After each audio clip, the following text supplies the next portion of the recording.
How to find your Skype ID. Hey everyone, welcome back to another tutorial. In today's video, I'm going to be showing you guys how you can easily find your Skype ID. Skype is a widely used communication platform developed by Microsoft that allows people to connect through video calls, voice calls, instant messaging, and file sharing.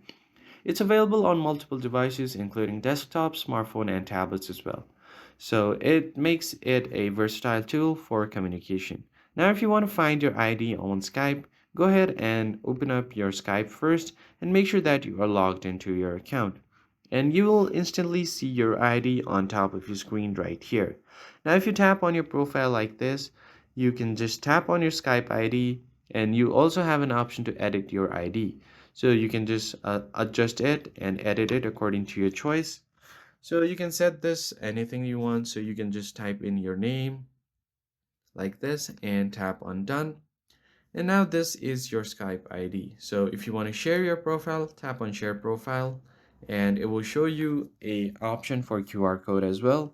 So just tap on QR code and you can share this QR code to friends who can add you back using the same QR code. Or they can just search for your ID on their search bar. And it's as easy as that. That's how you easily find your Skype ID. I hope you found this tutorial helpful. I'll see you guys on the next one.